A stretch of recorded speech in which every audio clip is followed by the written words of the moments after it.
Base is dropped on a new round of Soccer's morning show. Soccer down here. Hopefully you are dry. John here, you there.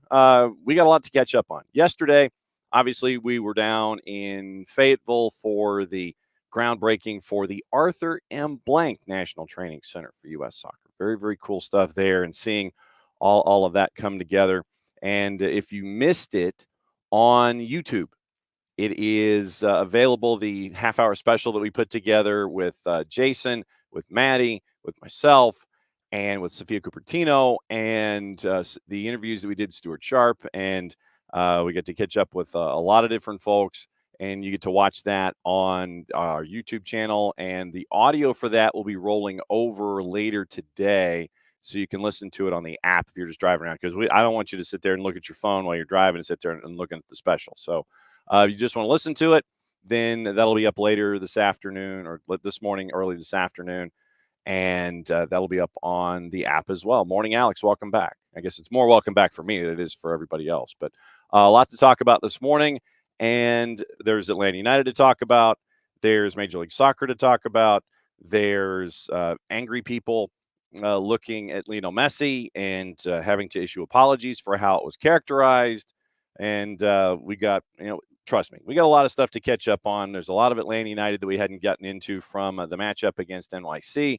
In hour number 2, our friends from the Shea Butter podcast will be with us. And we also, we've cleared the ending. We've cleared the end of the morning show for a reason. Possibility that someone will be spiriting down the runway and crashing the show. She's busy. And so she's busy in the morning early. And so it looks like if we can grab this individual by the, like I said, it's like trying to catch water through an open hand with this particular individual. So if we can catch up with this particular individual, yes, this is a tease, and it'll be between 10:30 and the end of the show because she's busy. Subtle hint. So there you go. Morning, Derek. Good to see you. Glad you are in. Wow, man. Morning to the West Coast in the O&B. Man, the fact that you are up at 6 o'clock in the morning watching this show on the West Coast, I give you the high and hearty salute. For those of us of a certain vintage, we could talk about WrestleMania if you want, because that was where most of us were on Sunday night and Saturday night, watching both pieces. So all of that stuff, and then the fallout from Raw, all those kinds of things. Everything's on the table this morning for Tuesday Thoughts. And I know, obviously, like I said, we've got to talk about Atlanta United, and we've got to talk about NYC, and we've got some off-the-field stuff to get into as well. So whatever's on your mind, like I said, open table, and we will roll through it. Here's the lay of the land for the week before we get into opening kickoff. We're going to catch up with the U.S. national futsal side. They're down in Nicaragua training for the matches this weekend. That'll be on tape on the network later today, taping it around noon. And then Jason will have a little bit on AST tonight on 92.9 The Game after, or at 10 o'clock or after the Hawks game. I don't know if the Hawks are playing tonight. Then later today on the network, it's the beginning of the last week of the regular season when it comes to high school and the high school soccer content that we have, the live matches. We are in Winder Barrow High School to catch up with the DOGGs. It is a doubleheader with East Jackson tonight at 5:30 and 7:30. Maddie and I will have the call for those. Then tomorrow it is Tyler Pilgrim and hopefully Dylan Butler joining us on the show. Then tomorrow night it is Druid Hills and McIntosh, one match, 7:45, just on the boys' side. We'll be down there for that one. McIntosh, by the way, in some polls, number 5 in the country. Also on Thursday and Friday, we are chasing folks in MLS Next Pro. Jason will join us at 9:30 to discuss Philadelphia. Nico Moreno will join us at 10:30 to discuss what's going on with things out west. Then we have Thursday. We'll have a match for you on Thursday on the network on our Mixler site. And then Friday, once again, it's our friends from Beyond Goals, plus Weekend Whip Around, and another match on Friday. So that's where we are, wrapping up the last week of the regular season when it comes to high school soccer. And thanks to our friends at Kaiser Permanente for being great sponsors with us all season long when it comes to the high school soccer games. That's where you can listen. It's on our Mixler site, soccerdownhere.mixler.com. And the matches are archived after the fact. So if you're not listening live and you want to listen to a match after the fact, 2:30 in the morning, you got insomnia, you want to listen to a match, you can do it there. Or you can listen to it like Christmas. You want to listen to the boys match with Stars Mill and McIntosh at Christmas? You can do that right there. Soccerdownhere.mixler.com. Right there. That's where you can catch up with everything when it comes to the high school side of things, presented by our friends at Kaiser Permanente at KP Georgia on the Twitters, and a lot of our other friends that are there, Alliance Nurse Corps, Super Gwinnett, Hattrick Football Agency, and all of our friends that are there to help us out. And Subaru Gwinnett, once again, great sponsors across the board. Thanks to all of them, and thanks to all of you for helping us traverse the state when it comes to telling all the great stories for high school soccer. Like I said, everything's on the board. Dell, good morning.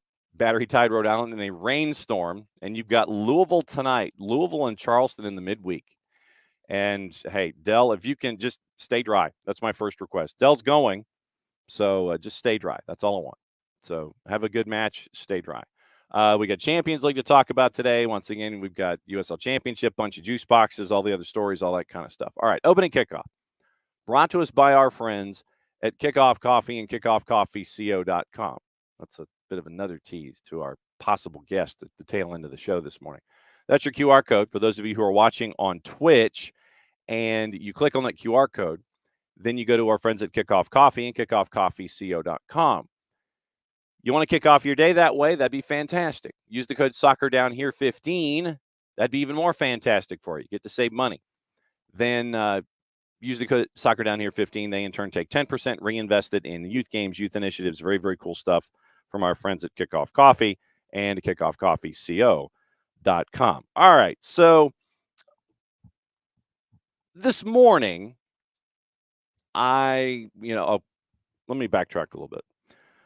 We had the games last week up in Calhoun, and it was one of those where you're like, it's great to go up to Northwest Georgia, but the one thing that we always sit there and we've got to fight is, the traffic.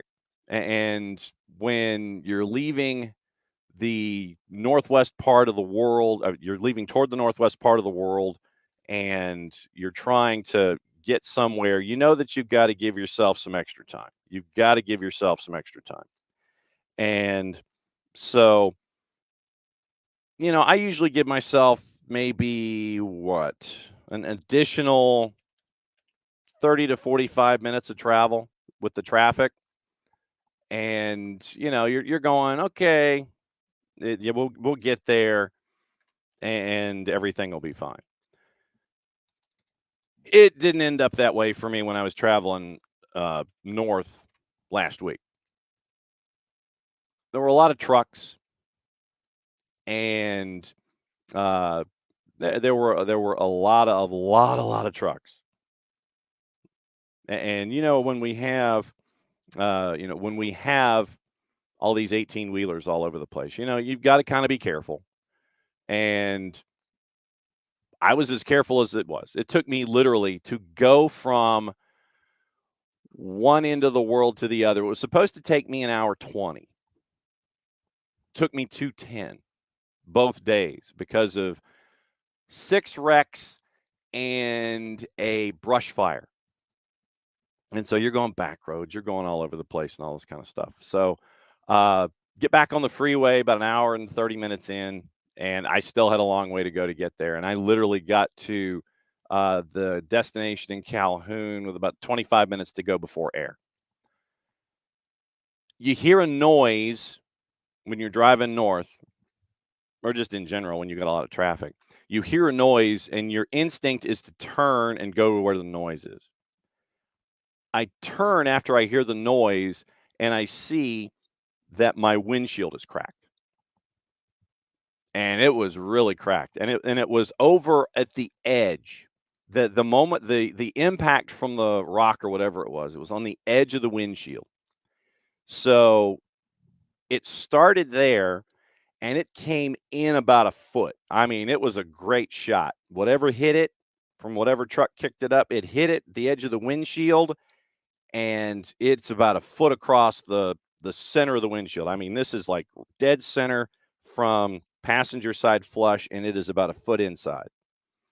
So that's what I'm battling right now, is my dislike for trucks in general, and the idea now that I've got to figure out when I can have our friends come by and fix the windshield and replace it. It is a replacement. It is not just it's not just, you can take that super sauce and you sit there and you put it in the windshield and everything's fine, and they just put the super sauce on there and it covers up the split. No, it has to be replaced. And this is the first time in a long time that I've had to have a windshield replaced. The astronomical cost, even with insurance, to get a windshield replaced, and then trying to figure out, okay, when can somebody come and replace the windshield? And they've got to come here to the house and the office because I'm kind of busy, as you can see. And the one thing that I did not count on is Mother Nature, because when they come by to fix your windshield, which I'm still waiting for, it has to be in the open or in a large enough space where they can open the doors to the car. And I guess that's so he can, the glass replacement technician can kind of work his way in the car and sit there and sit in the passenger seat and, bring everything total and everything. So being in a garage or an underhang does not work. It is raining today here in the area. So guy came by at 8:00. He came by at 8. He was ready to go, but it was raining. And he's like, can't do it. I can't do it, because I need to have the doors open and all this kind of stuff. So I am still in limbo getting a windshield replaced. But the idea that such a small whatever can make such a large headache, that's where we are this morning. And it happened Thursday, I think. On the first, I think it was Thursday. And so that's what we're dealing with. But yeah, traffic in general, where you think that you can navigate everything, didn't quite happen. So I am waiting in limbo to get the front windshield on the Subaru replaced this morning. So I'm in a holding pattern. So do not be surprised if at some point, say like when Sylvia comes by at 10:00, if Maddie is here with Sylvia and I've got to dump out, and Maddie ends up doing that particular interview if he shows back up. So, yeah, just how something small can turn into something that's a large headache. There you go. That's your opening kickoff. Brought to us by our friends at Kickoff Coffee and kickoffcoffeeco.com. That's your QR code. For those of you who are watching on Twitch, on the YouTube, or on the 280 character app, don't forget to use the code Soccer Down Here 15. You get 15% off your purchase. Kickoff Coffee in turn takes 10%, reinvests it into youth initiatives and stuff that they have earmarked as very, very cool. So Kickoff Coffee and kickoffcoffeeco.com. Housekeeping. This is the scarf from our friends at the Marshall Islands. And thanks to everybody who's picked one up so far. You can Venmo me, Venmo the show, email me, reach out, DM, whatever. And it is 32 to help out the Marshall Islands Soccer Federation. This is going to be something that we're going to have. Literally, this is not just like, we're out of scarves, we're going to stop. No, this is going to be a perpetual project that we have here at SDH. And this helps out the Marshall Islands Soccer Federation. It turned Maddie Cruz into an international model. And, nothing like being able to put that on a resume. Was part of an international soccer marketing, a grassroots marketing campaign. You can pick up the scarf here at SDH, 32. If you find a way to have the Abstermobile deliver it to you, or if you want me to deliver it to you in person, say like at the Philadelphia match on Sunday, or if you want it shipped to you, it's 32 and another 5. So thanks to Hudson, who has picked one up, and I'm hoping that Hudson has his by now. So 32 and 5 just to get it to you in one piece. and 32 if you just want it delivered to you, hand delivered, or by the Abstermobile. So there you go. Marshall Island Soccer Federation, they came here in about a month or so ago. They were in Northwest Arkansas, and they visited a lot of dignitaries there. They caught up with the Marshallese population, had some clinics, and they're coming back during American football season, hopefully to have some friendlies up there in Northwest Arkansas as well. So once again, that's the scarf, 32 plus 5 if you want it delivered to you through the Postal Service. Helps out the Marshall Island Soccer Federation, the last nation on the planet to start a national soccer program. And you can pick that up at 32 plus 5 if you want to put in the mail. And you can DM me, email me, reach out to me, text me, whatever. We'll figure it out. But that's the scarf from our friends to help out our friends at the Marshall Island Soccer Federation. Okay. Morning, Michael Valverde. Yeah, that's a bot. And so, yes, please. Bot alert. Absolutely true. And so, morning, Michael. Michael Head. Traffic bad, getting worse. More millions coming. Great. Dell. Have to take my SUV into the place maybe because of camera stuff. Got to fix the focus. Transit system throughout the metro area. Wait, yes. Now Hutch, who is good at math and doing like really fancy thought, glass cracks at the speed of around 1,500 meters per second or 3,300 miles an hour, twice as fast as a bullet. Man, that's crazy. Absolutely crazy. I did not know that it was that fast. Did not know. And yeah, it still is impacting me. The miles per hour divided by days impacted, it's still a large number. So, morning forecast. All right, so Atlanta United and Michael's coming for Sunday. Good deal. We'll probably see you out at the supporters tailgate. Atlanta United, and it was a 1-1 draw against NYC, and the larger news out of it came yesterday, involving Atlanta United's on the front and the back, basically. And it was divulged by the club that both Jamal Shea and Derek Williams are going to be out for a while. And it happened while it was up there in New York. They're each now expected to miss 2 to 4 weeks. Jamal suffered an injury to his left hamstring, and even if you watch the game tying goal, you can see that Jamal is struggling then. And so Jamal, injury to his left hamstring. Derek Williams, an injury to his left calf. And obviously right now the team is saying 2 to 4 weeks, 3 to 4 weeks. Obviously, rehab and recovery is going to dictate the full number, but that's just the number that was put out there yesterday. So you now have one less individual up top, and you also now have one less individual at the back. How does that impact things? With Jamal, you're looking at Rios, and Jason had this pegged when they were looking at the activity in the final 45, possible changes, those kinds of things. And you end up with, does Thiago play a false 9? These kinds of things. Obviously, it's all predicated on Gigi's return and Gigi's health. So Gigi, if you take Yorgos Giakoumakis and you roll that forward under the assumption, okay, he's healthy, he's coming back. So then Yorgos Giakoumakis starts, then what happens if Gigi can't go the full 90? Then what you're looking at is, once again, Thiago on a false 9.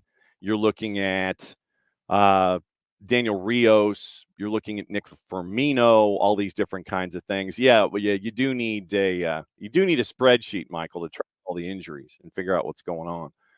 Jared Smith joining us back here up and running on a Tuesday. Jarrett, we were just getting into the discussion about Atlanta and NYC and how now they're having to navigate injuries to Jamal Shea and Derek Williams, and we had started the conversation up top. Yeah, that sucks. Yes, it does. Yeah, Derek Williams has been an absolute stalwart in that back line. Now Jamal TRA as well has been. It's really sucked for Jamal in the sense that between last year and this year, he got here dealing with. I think it was visa issues that took a while for him to get in. And then he gets in. You deal with concussions. You deal with a couple of nagging injuries. He gets on the field. Large swaths of this fan base decided that he wasn't good after 90 minutes in the freezing tundras of the Northwest Passage in Toronto, up near up near the Quebec province in the north. Yeah. Up near the Beaufort Sea. I mean, he had to play up there, and swaths of this fan base decided he wasn't good, and then he scored 3 goals in less than 180 minutes after that. Hell, in about 90 minutes of game time, almost had a hat trick at one point. It sucks for him to be trying to stay healthy. Again, some of these things are just collision based. Some of them are, just unfortunate muscle issues. It's all happening on grass, so everyone can shut the hell up about turf for 5 minutes so I can actually get some sleep. Look, there's plenty of reasons to complain about turf, but please give me the sanctuary so I don't have to hear about turf on these particular ones, because most of them didn't happen on turf. Yeah. And frankly, I need the break. My brain and my heart needs the break. Now it's next man up. And it's something, we were talking about in the Discord yesterday. It's something that every team has to deal with in this league. When you have a capped league, your depth is going to be tested. And when it gets tested, there's going to be weak areas, because every club is going to have those weak areas because you're under a cap. Yeah. So you're going to have to make sacrifices with your spending in some areas. If you're Atlanta, now you're looking at Noah Cobb, who has entrenched himself quite nicely. You're looking at him and Luis Abram. And I would assume Efra. I was going to say this now means that Efren Morales is on line 1, I believe. Yeah. Good morning, Alex. I'm sorry I let in 9 goals for your team this week. If it makes you feel better, it turns out I sprained one of my fingers as well during that. So that's been really fun. Man.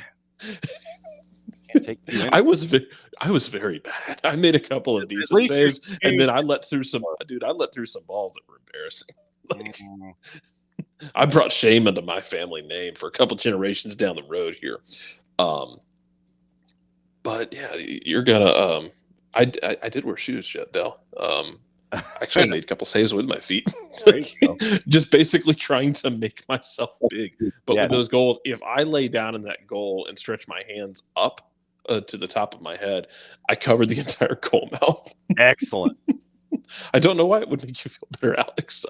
I guess because I suffered because of my incompetence. I don't know. Jarrett suffered so the rest of you could succeed. Oh, they didn't succeed. Alex did score a goal though, and also assisted one with his face, which was quite fun. He took a deflection off the face, then it landed at the feet of someone else who tapped it in. It's a shame it did just go across the line off his face. Still an assist. I feel like the ball was being spiteful. Anyway, I digress. Yeah, man. You're going to call Efra. Ronald Hernandez is going to be part of this conversation as well. Yeah. You're gonna have to make it work. Yeah. And a lot of teams will go through that. Seattle went through that early part of the season. We can talk to Nico. We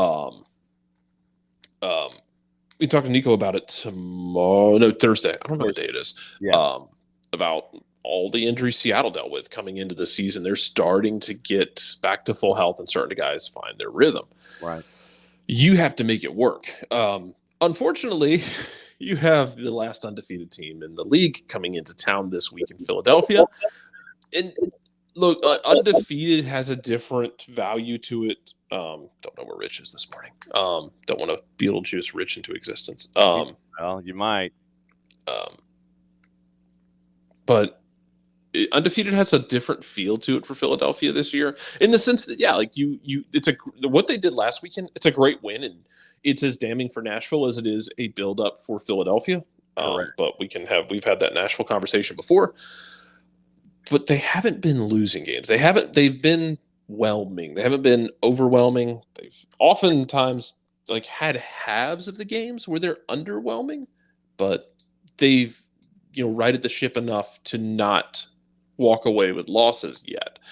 And that's what's going to make this tricky. Is that's a veteran team. I don't think they have the top end talent right now, like top end talent performing, I should say. They have top end players. I don't know that they have those top end guys performing where they need to be, to be able to pull away and put some distance between themselves to make their lives super easy. It's going to be a grind. Yep. But because they have that camaraderie and the way they're built, they'll be able to just make you miserable at the very worst.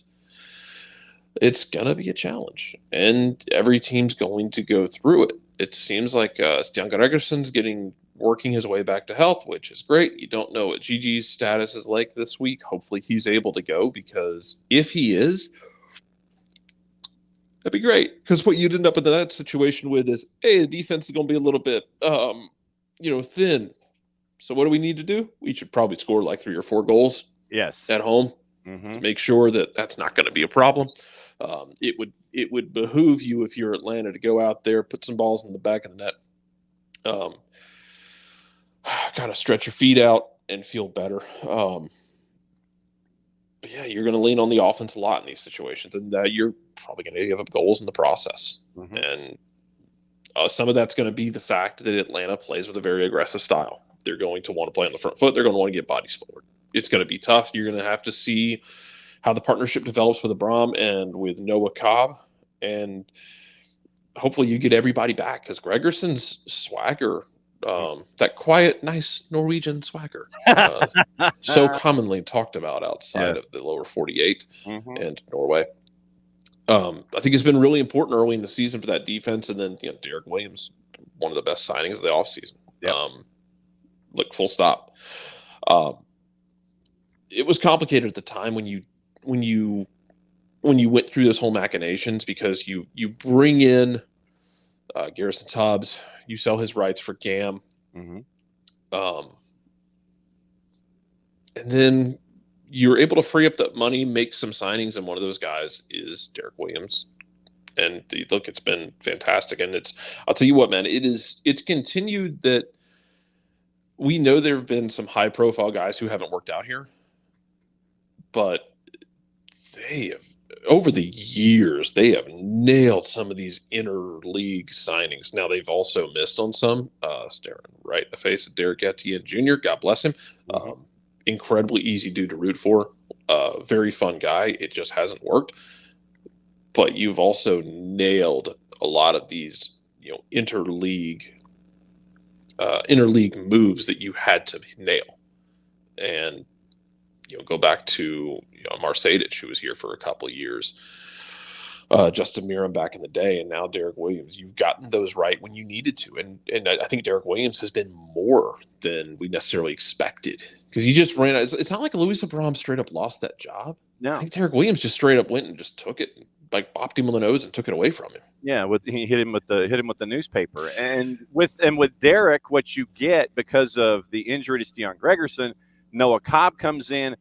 We've talked about Noah ever since he first walked in the door as a 15-year-old with Atlanta United too. So we've seen his progression, but to still have that veteran presence off your left shoulder with Derek to help you through this process as Noah has continued to grow, I mean, that's been huge for Noah as a part of this whole thing. And so Noah's numbers, and this is what Noah was up to at NYC: 4 clearances, 2 blocks, a tackle, 6 of 8 in his aerial duels, 7 of 9 on the day, 6 aerial duels won out of 8 opportunities to do so, 7 of 9 in the overall, 74% passing on 55 touches, had the 1 shot off the set piece that went off of his thigh, and then didn't have a whole lot of juice behind it, but 1 shot on target, had that 1 shot missed, and connected on 2 long balls. And so Noah Cobb continues to grow / evolve, whatever word you want to use, but having Derek off his left shoulder has been, I think it's been a great part of that, because you get that veteran talk off your left. It's like, okay, here, do this, if I do this, do this. And that relationship in a very short period of time was starting to really show itself for Atlanta United at the back. And now it's going to end up being some combination of Abram, Ronald Hernandez, Efren Morales getting some first team reps with Noah. So, Noah's going to be a part of this discussion until Stian Gregerson returns. And then Noah is going to make it very, very difficult for Stian Gregerson and that whole thing. But that's what you want. You want those kinds of challenges. You want that kind of depth for these situations. But I know that a lot of folks are concerned up top now that you won't have Jamal for, let's say, a month. And yeah, I mean, but I think everyone's right to be concerned, and that's okay. Other teams are going to go through these stretches, man. Like, and those teams will feel concerned too. It's okay to feel concerned because you're dealing with injuries about it all, and dealing with injuries in your back line, which has looked better. Like, again, you went on the road into a weird ass place in New York where there is no middle third, and this was made. The point was made by the guys on the air. There is no middle third. It literally is transition the whole time. It's still just it still grinds my gears that we're still playing games on these baseball fields, with fields that like, and look, City Field looked a little bit bigger. Ain't no way in any blue hell, left, right, up, down, any of the circles that Dante inhabited, that Yankee Stadium's field fits customs. But you're just going to kind of roll with it because it's New York City, and you just kind of make an exception for them, and now everybody has to like modify everything. Yeah. You went up there. All you gave up was a soft penalty. It's a penalty. It's soft. It's fine. You would want it called for you. There's contact. You would want it called if it's Jamal TRA in the box like that. You Beetlejuiced Rich into existence, by the way. I'm sure I yeah, see, I knew what I'm doing. Tom, to your point, that's interesting because I don't know about Dax's. I don't know about Dax at center back. That'd be interesting to see. Like, and Dax is a pro. He'd probably do whatever you ask him to do. Tell him, hey, everyone's dying. I need you to play center back. He'd probably do it. I don't know if he'd be your first choice. Yeah. Well, and I mean, if you keep your hands to yourself in the penalty area and those fouls don't occur so often. Yeah, there's always going to be hand fighting. Is the thing. It was an unnecessary contact. It's one of those things where both things can be true. Yeah. It was unnecessary. You didn't need to do that. It was also soft as all hell. And it was accentuated. The fall was accentuated, obviously. But you're going to do that. Yeah, you could. It's fine. It's like I said, it's still a penalty. You're not going to overturn it when you go to VAR. No. And if it was Jamal going down in the box or Saba going down in the box in that situation, you would want it called for you. Oh, yeah. That's okay. And that's the thing. It's like you want it called for you just as much as you get that kind of a penalty called otherwise. Rich, we talked you into existence, Rich, because I was talking about Philadelphia hasn't been overwhelming this year. They've just kind of...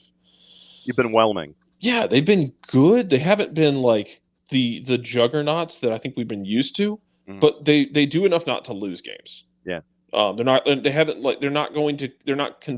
a couple games where they've been really good, but they've also had games like where the first half just looks awful. And then the second half, they come back and they'll either draw it or win it. The veteran cohesion steps up to get it across the line. They're just a pain in the ass to try and beat. So, Atlanta has to not beat itself Sunday. That's the key. That's the key going up against Philly. I mean this is a compliment too, not like this isn't a criticism of Philadelphia. Like they're well drilled, they're cohesive, they're getting a little long in the tooth, but they play together and they're comfortable together, and they're going to make you beat them versus them beating themselves, to break out as many cliches as I possibly can. It's not a bad thing. There you go. Just make sure that you hit them all on the bingo card on the first day back. Oh God, it'd be nice. Hit all of the cliches out of the blocks. I mean, so far this year, and we'll get into the discussion with Philly as we go this season, but it has been dealing with both the Triple C and Major League Soccer. So draw with Philly, draw with KC, then getting bounced out of the Triple C against Pachuca, draw with Austin, beating Portland on the road. You don't know which Portland you're going to get. Beating Minnesota at home, which was an expected result, and then beating Nashville on the road because Nashville is a human mud bogging experiment right now, and Gary Smith wants to get into the market. Need more players. Gary Yes. Yeah, Nashville's going to get some sideways looks because now you got Gary. First of all, that Philadelphia Nashville game was an abomination. That was a hard ass watch. Yeah. Because at one point in the first half, like the stats were just bad. And it was look, Philadelphia went in there to ruin your day because you know what Philadelphia's going to do. Also, they broke.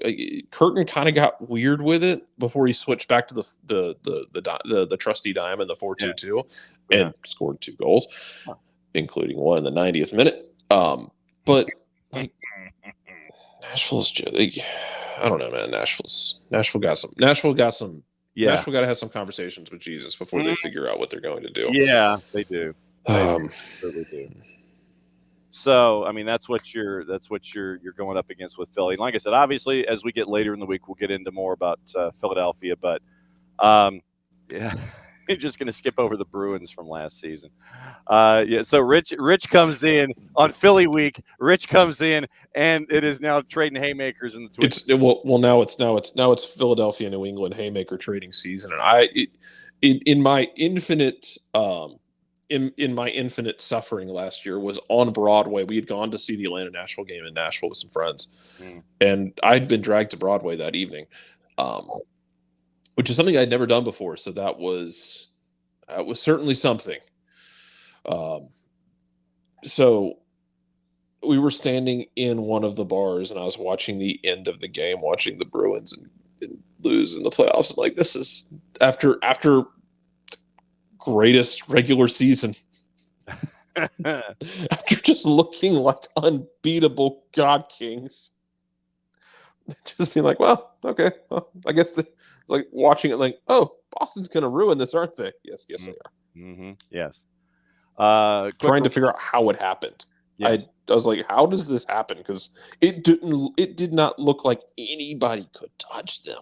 Mm-hmm. And then they got touched.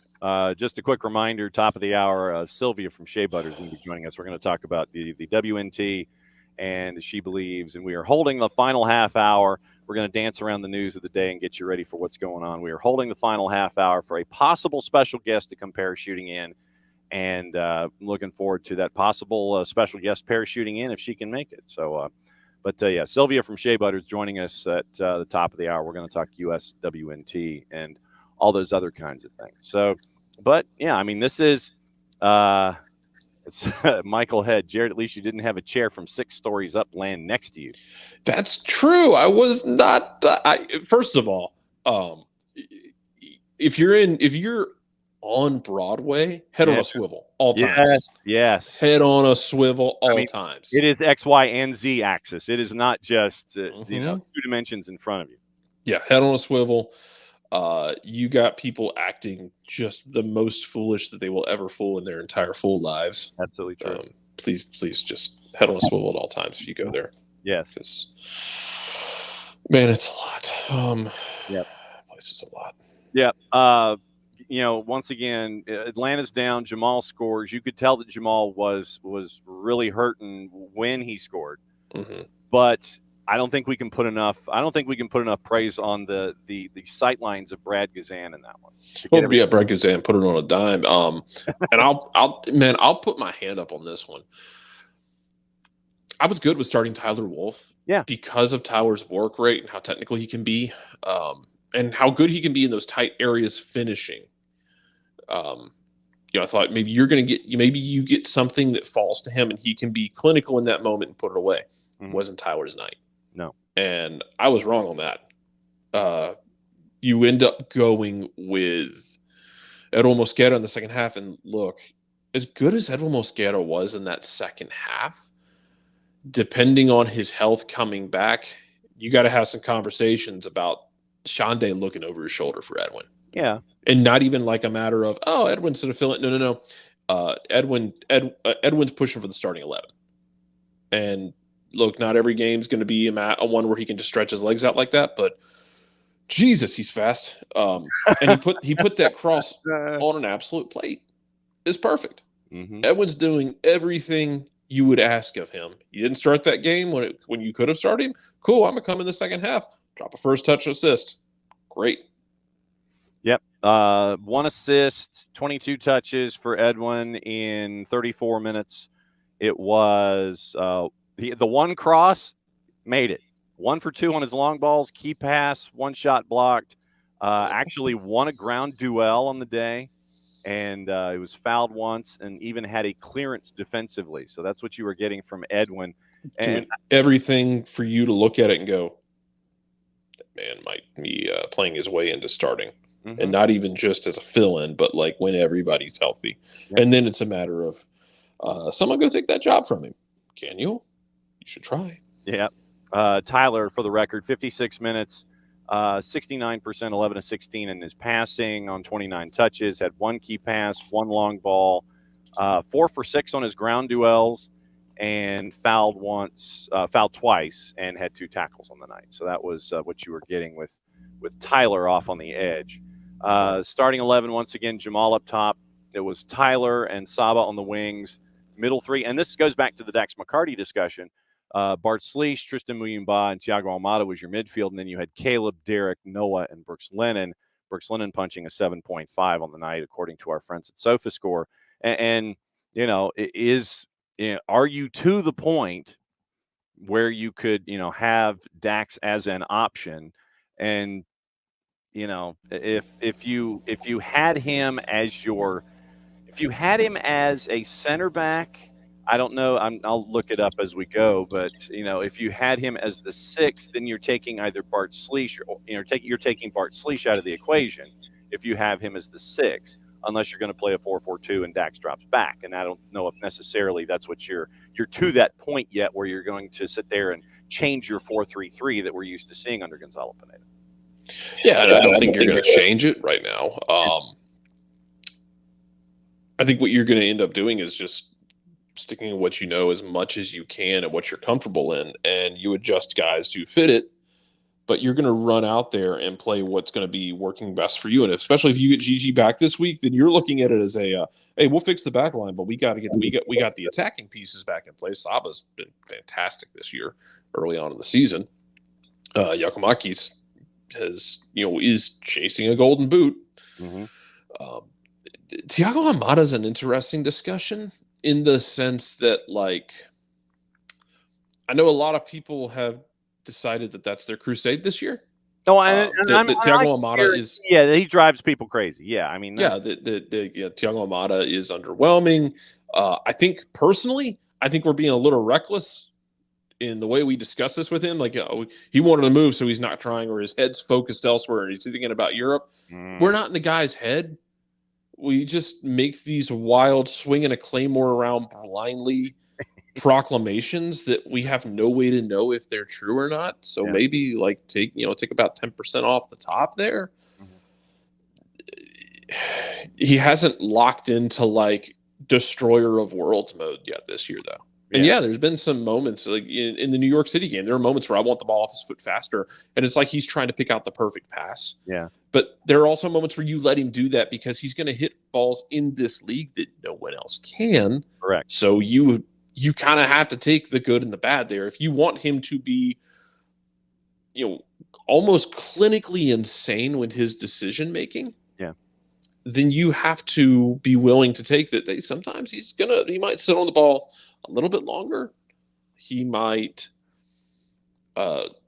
miss some huge pass, or he might just hit one, because if he hits it, it's going to be, honestly, the one that comes to mind is the one he hit last year.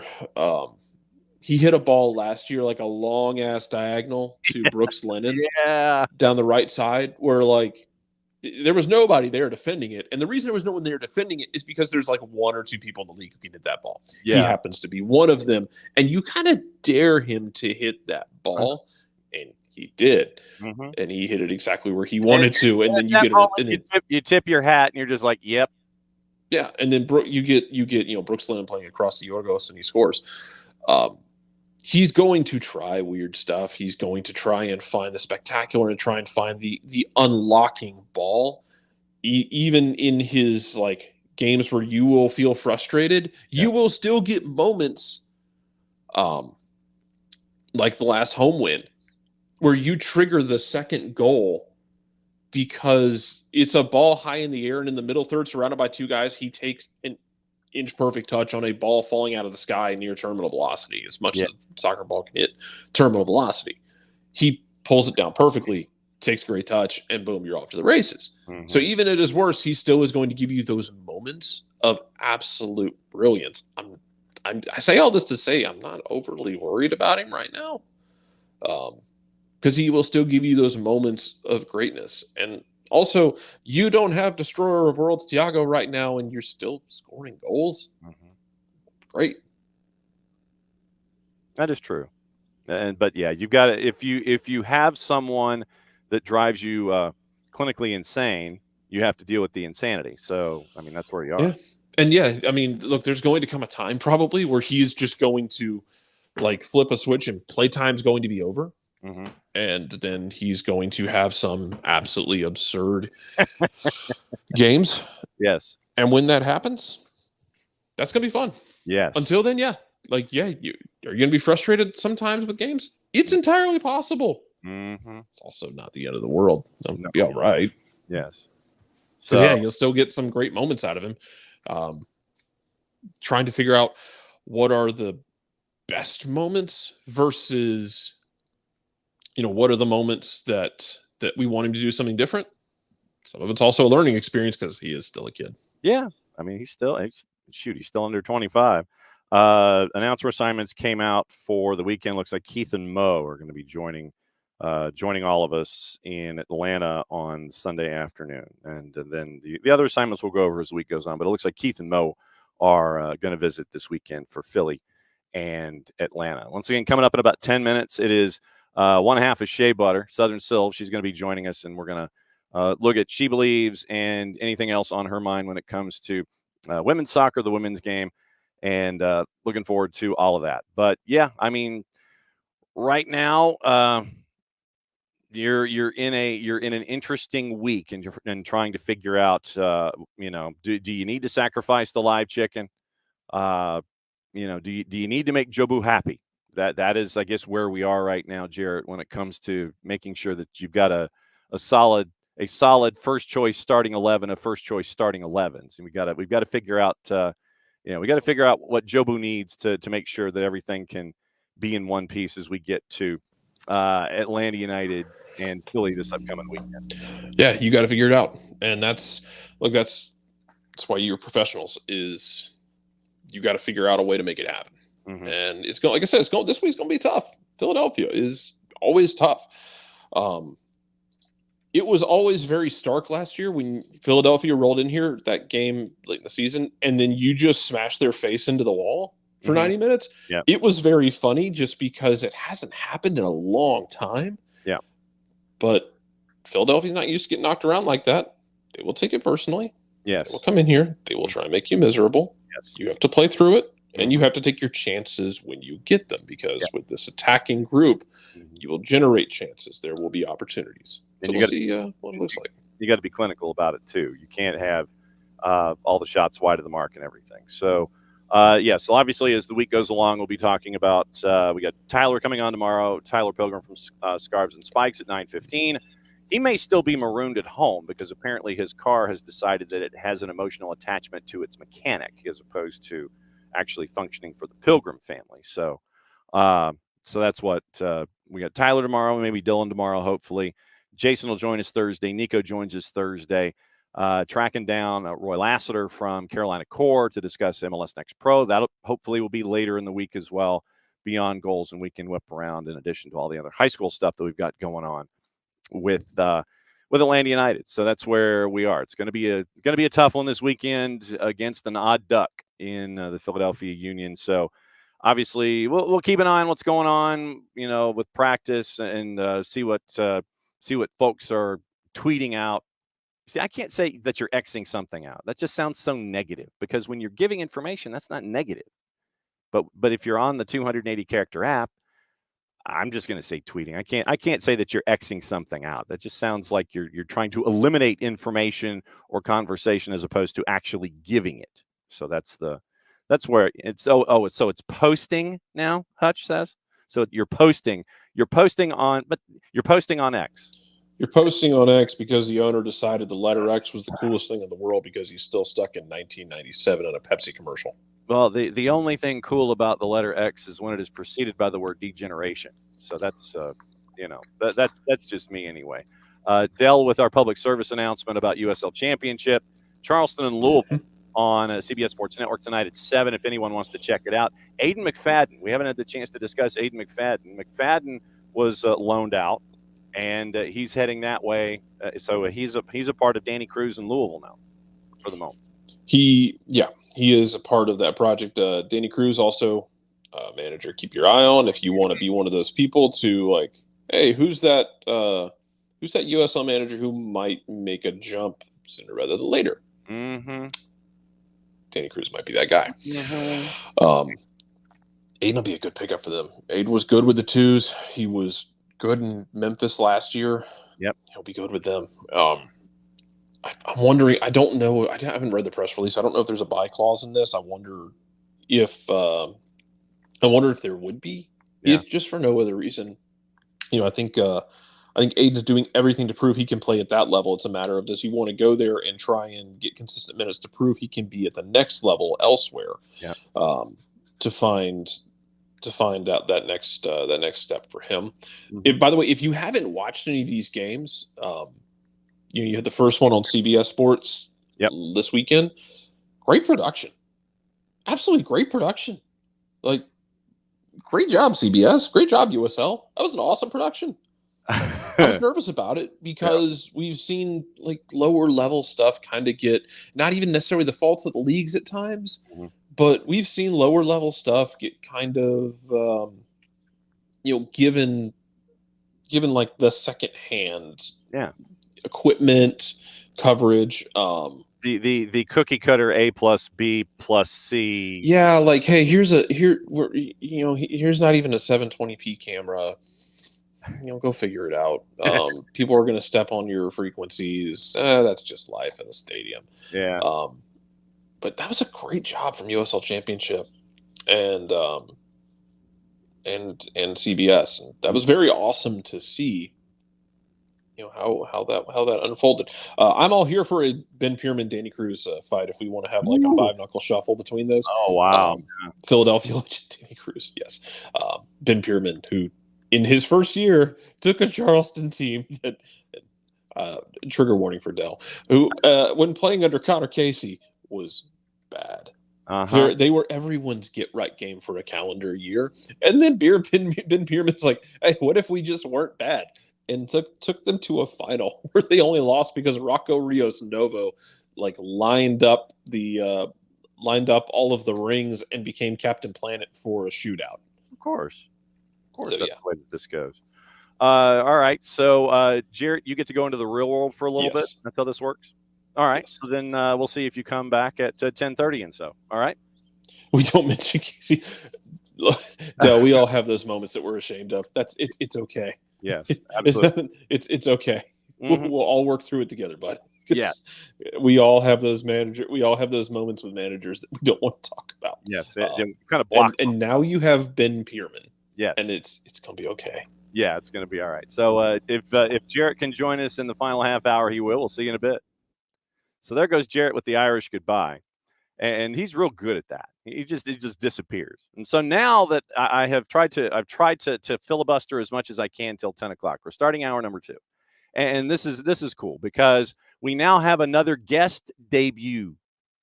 And this is a good thing. Yeah, in the green room, you get to kind of sit there and look at reactions and everything like that. So it is a guest debut here on the morning show. And Maddie Cruz and the ones and twos is going to be hopping in with this segment as well. We bring in Southern Silves herself. One half of Shea Butter, and ladies, you may come on in and discuss what's going on. So Silves is here, Maddie, you're up, so you can unmute as you wish.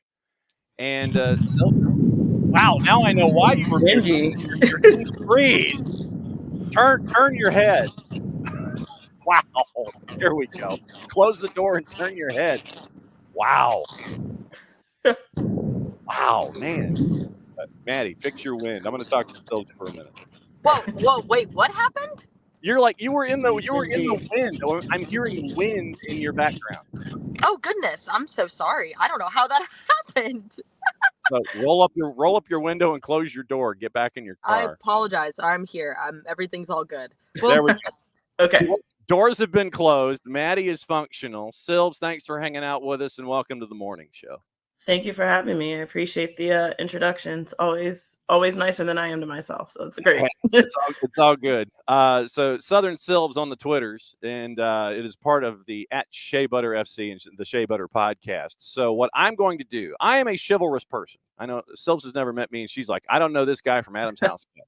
So what I'm going to do is I'm going to yield the first question to Maddie Cruz, so Maddie can talk to Silves about whatever Maddie Cruz wants to talk to Silves about and find out about Shea Butter. So, Maddie, rock and roll. First question is yours. Absolutely. Well, I guess my first question is, how did you and Sophia kind of start this podcast? How did it kind of come to fruition? And what was that process like for you guys? Well, as much as I would love to co-host with, I'm going to assume Sophia Smith, my co-host is Guy. And that's okay. I mess up her name on purpose sometimes. So we actually met on the aforementioned Twitter. I still say Twitter instead of I do X, too, right there sure. with you. Absolutely. But we, I guess, had a lot of the same opinions, and she reached out and said, hey, I'm thinking of starting a show. I think that there's a lack of coverage around Black players in women's soccer, and just something we wanted to focus on. We wanted to help educate people about the game. We didn't see necessarily fans that looked like us coming into the space, and so it's one of those, if you see a need, fill it. So we decided to do that. We had some help down in Atlanta. Our friends at For the Culture, particularly Greg, reached out to help us as well, and 3 years ago on the 4th, we had our very first episode. So, it's been a journey for sure, being in the independent media space. But we've had a lot of fun. Yeah, we've had a lot of fun so far, and been able to put hopefully our stamp on a few things in terms of coverage. So, so if I had told you 3 years ago that you would be where you are with Shea Butter, what would you have told me then about where you are now? I'm not the dreamer of the two of us. I think Sky would probably say, yes, it's about where I thought it would be. But this is beyond anything I could have imagined when we first started. And obviously still with a lot of room to grow. But I've gotten to go to a World Cup. I got to be in Atlanta this past weekend, and Sky's from Atlanta, so she got to go home for a little bit. So that was really nice. But yeah, I've gotten to do a little bit of everything. I got to cover the Gold Cup, or we got to cover the Gold Cup, a couple of months back. Very different experience, and yeah, we get to do a lot of fun things, and we've made some good connections and brought, I hope, more fans to the game. Maddie, go for it.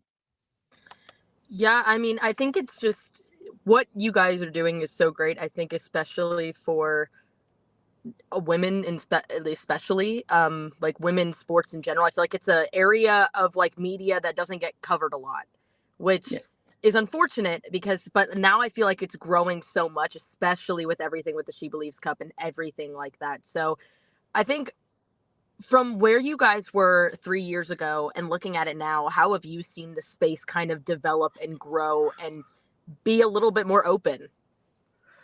You can see the tangibles, right? You have a league now that has a collective bargaining agreement. We didn't have that when we first started covering the league. We covered it before, sort of the fallout of 2020 and 2021, I suppose. So you have that. You have sold out stadiums.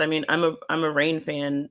I started covering them when they played at a baseball stadium still, right? So, even in that short amount of time, seeing Kansas City, who also played on a baseball field, now have their own stadium and their own training facility.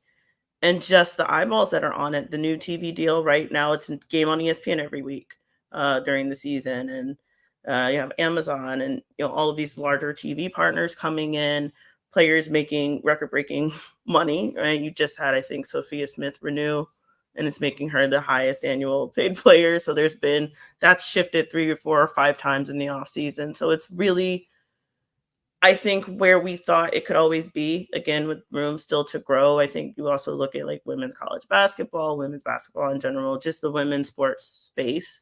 Um, it's probably more profitable than it's ever been, which brings a lot of new people, good and bad. Um, but yeah, I think it's most of what we dreamed of, but maybe a little bit beyond as well. But I think it's been excellent to see. So we all have what I like to refer to as our voice, our own personality when it comes to the product that we put out. And obviously here on a morning show, we do discuss the news of the morning, and we have our newsmakers come in. While we do have fun with it and we will go off the rails, at our base, we are still news, information, opinion, and getting everybody ready for their day. How long did it take Shea Butter to find its voice? Is it still trying to find its voice? And how would you describe the personality that comes out every single time that the two of you have a show with you and Sky? These are fantastic questions, by the way. I appreciate them. Yeah, I think always still finding it. I think there are some things we're sure of. I think there is a different, maybe cultural perspective that we bring, that we're pretty secure in. We're pretty secure in ourselves. I joke, I don't like hearing myself very much actually, but You're not the only one, trust me. yeah, I don't like it. But here we are. I think our our North Star is sort of being as authentic as we can be in terms of who we are and what we see when we look at a match, when we look at what's going on a pitch. We watch both in person and on television as well. I'm probably a little more of a sicko. I probably consume a lot more football than Sky does. Um, but yeah, I think we want to speak truth, truth to power, right? Not everything about the sport is pretty, not everything is easy, not all conversations are easy to have. So I think we always want to make sure that's sort of our North Star and make sure we're holding people accountable to the things that they say they are doing. And so sometimes we're not everyone's favorite, and I think we're okay with that. I think being independent gives us the ability to do that. And we want to have fun. It's a sport. It's a fun sport. It's the best sport even when it breaks your heart, right? So we want people to come to this sport from different backgrounds and diversify the sport in this country that has worked really hard to make it not so. Because at the end of the day, it's fun and we think it's the best sport. And so we want to bring people to it. Southern Sylves, half of the the Shea Butter podcast, Shea Butter FC podcast, hanging out with us here on the morning show. At Shea Butter FC is the overarching thing, and you can go to sheabutterfc.com and do your deep dives there as well. Maddie, go for it. What's on your mind? Well, also, which by the way is such a clever name. I love it. I was like looking at it like earlier, like yesterday. I Mhm. love it. I think it's so cool. I love it because I saw when we first met, like here doing stuff for U.S. Women's National Team. I saw your little sweatshirt and I was like, stop! That's so cool. Yeah, So I love it. the merch thing has to happen. I think there's a lot of demand out there. Yeah, and the origin of the name is random. I'm pretty sure it's a Kristen Press goal. I don't remember what what what tournament it was, but it was a golazo, and it is something I randomly yelled, and I immediately was like, "That's the name of the show." There you go. So it works. Well, and Absolutely. yep, and one of our viewers, listeners down in Charleston says he has a hard time hearing himself also when he's podcasting. Keep doing it because others don't think about it. So Exactly. I mean, literally, it's just something that you push through. And for me personally, it is very rare that I will go back and actually listen to myself when I'm done. It's like it's out there in the ether. Let everybody else do it. I don't need to hear me a second time say the same things that I just said. So I mean, literally, I am right that Sills, I'm right there with you. That it's difficult to sit there and kind of process your own voice in your own brain. You go, wow, I sound like that, and Yeah. you get all self-conscious about it. Just be yourself, rock and roll, and that's the easy part. question for you. Okay. About She Believes. Now that you've had a couple days, and this is what I do with all of the experts that we bring in to discuss. Expert is a discuss tough label. Okay. Yeah, you're getting the hashtag expert label. Okay. All right. Now that we've had the semifinals of She Believes, and we're getting ready for the matchups tonight in Columbus to determine 1, 2, 3, and 4 for this tournament that's a cup, that's not a tournament, that's a friendly in international circles because of what have you. Yeah, right there. There's your She Believes scarf right over the shoulder. I got to move and shift a little bit. What are your takeaways from what you saw with the U.S. women's national team in She Believes in a match they were down after 32 seconds, but then kept hammering away and hammering away and hammering away and walked away with a 2-1 win to be in the last game of the She Believes Cup? So I got to sit up high in the press box. A very impressive stadium, by the way. My takeaways. The biggest is probably we're better when we're pressing. I know that the world is in better shape now and there's more investment and there's all of these things. America still has very good athletes. And we're very fast, and I think you should play to your strengths. And so what's the point of having a bunch of players under 25 if you're not going to press a little bit? It's young people's work, as I like to say as an educator. But sincerely, like we're just better when we're attacking, up high, having people turn the ball over, being able to transition. And I thought we were able to do that for large spurts. I think scoring really early or being scored against really early actually helps, just because you have so much game left. You don't really neglect your tactical plan, if that makes sense. Though, man, getting beat with the ball over the top is rough in 2024. But I salute them for rallying. That hasn't always been the case with the national team recently. I think Mal Swanson looks like she did not miss a single day of football, except for maybe the finishing. Though that was a great save.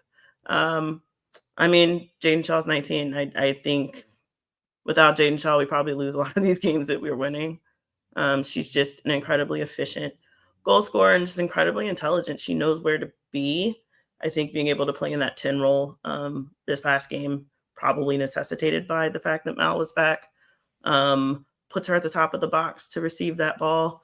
And speaking of that, I thought this is probably the best game Sam Coffey has played in a national team kit. I just thought she was everywhere. I thought her vision was great to get that pass off to Shaw for the goal. So I thought that combination of people. And then I still think, in terms of, I don't love that our front line defends so much, but I think if you're going to do that, Rodman is a heck of a person to have up front. Yeah, no doubt about it. That's sort of what I saw in the first half. Yeah. And so Southern Sylphs hanging out with us, half of the Shea Butter FC group, Shea Butter FC podcast. Maddie Cruz, go for it. What's on your mind? Yeah, and I mean, looking back at obviously the final today for She Believes Cup, I mean, we're going up against Canada. We saw them in the final of the Gold Cup. It's this big rematch. I mean, what are your expectations for that match, especially with it being like, it's a rivalry match. Pretty much, it's not a heated rivalry, but it's a little bit of a combative type thing. And I think Canada's out for it. They want to win. So what do you expect from this side, and what are some things that need to be done in order for us to see a win for the U.S. women's national team? I just think these teams play each other so often that it's a rivalry by attrition, maybe. I don't know. But yeah, I don't know. I'm not 100% sure what Canada's plan is at all times, to be perfectly fair. Obviously, they've gotten a bit younger. Obviously, Schmidt and Sinclair have retired. And it feels a lot like their players have been there forever, and they have, because they started really young. So like the Lawrences, Buchanans, Flemings, Leons, all of them started a while ago. So they've got that chemistry now where, it's sort of built in. They know where to find one another. That backline's pretty formidable. I think they have a solid backline. And they were moving the ball better than I think they have in the past few years.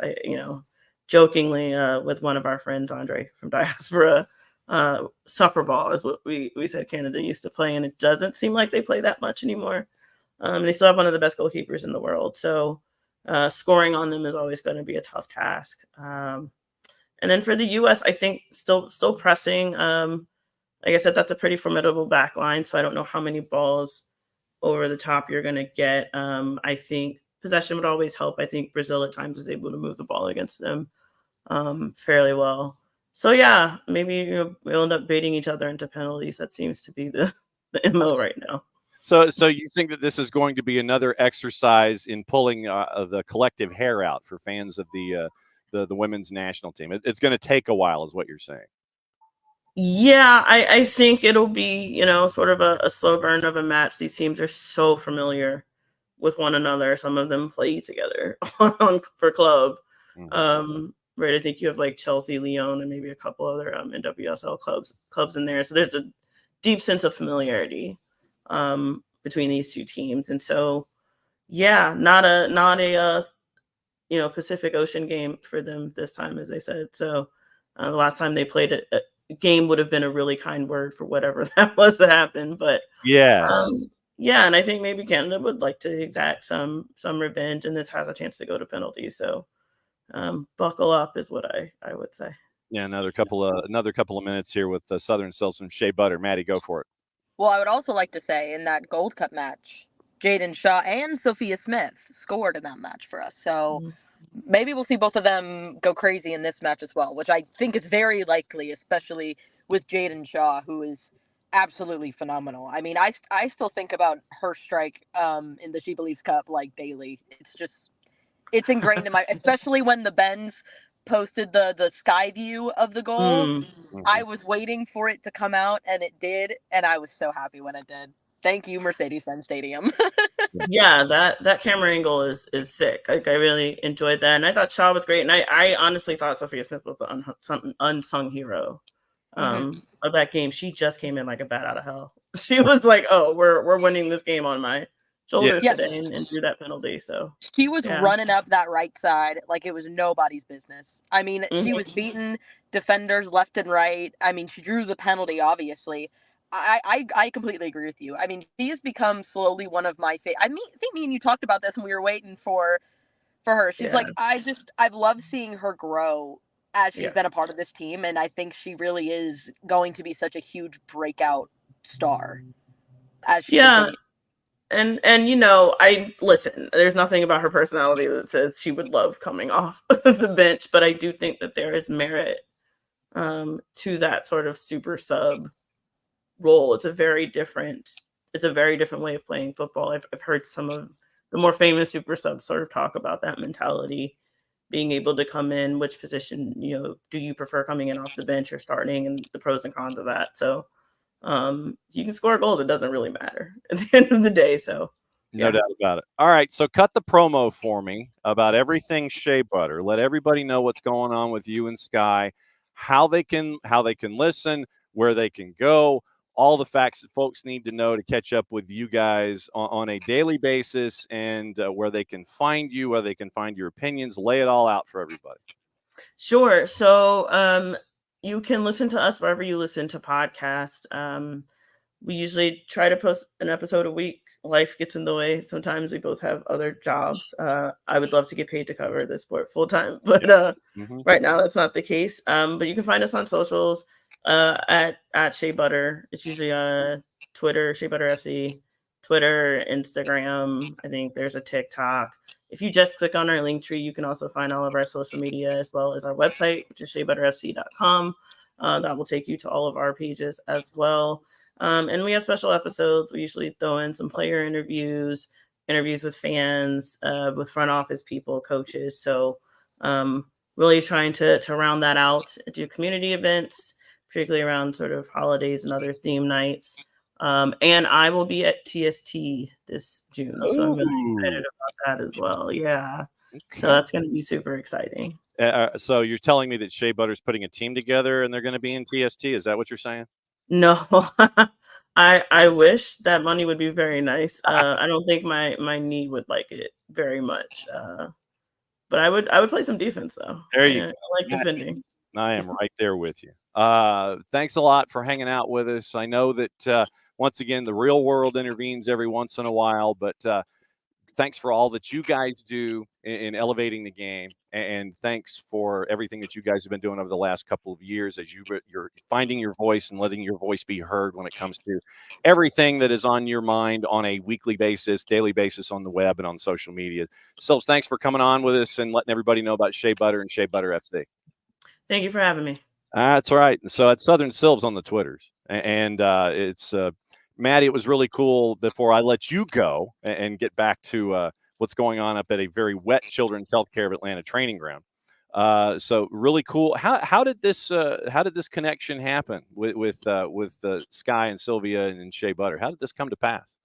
Yeah, well, I mean, when me and Jason were up here doing stuff for U.S. Women's National Team media, throughout the week, I'm trying to remember which day it was. I want to say it was Thursday, maybe. It was one of those days. We were just walking around and we just started chatting. I introduced myself and we were just talking, and then all three of us, me, Jason, and Sylvia, we all just were talking about her coming on, and yeah, and just like talking about the game, and it was just great. It was great. We talked a lot about being in Atlanta and getting to see everything, and it was a lot of fun, and I'm excited. I also told her I love the hoodie. Love the hoodie. I really do. The hoodie is very nice. It was very, very sweet. But yeah, I mean, it was just hanging out, just talking at the training ground, and then that's just kind of how it came to be. It was great. It's always fun to get to meet people who share the same passion for the sport that you do. Yeah. And I just think what they do as well on their platform is so important, especially elevating the women's game and bringing their voices into this. I'm really excited, and I'm happy we got to have them on. Okay. Well, stay dry up there at the Children's Healthcare of Atlanta training ground. And let's see. So tonight, you and I are at Winderbarrow for East Jackson and Winderbarrow, the doubleheader, 5:30 and 7:30. Yes. Absolutely. All right. So stay dry, and I'll catch up with you soon. All right, will do. That's Maddie. Maddie's on the ones and twos, and we got a little bit of this.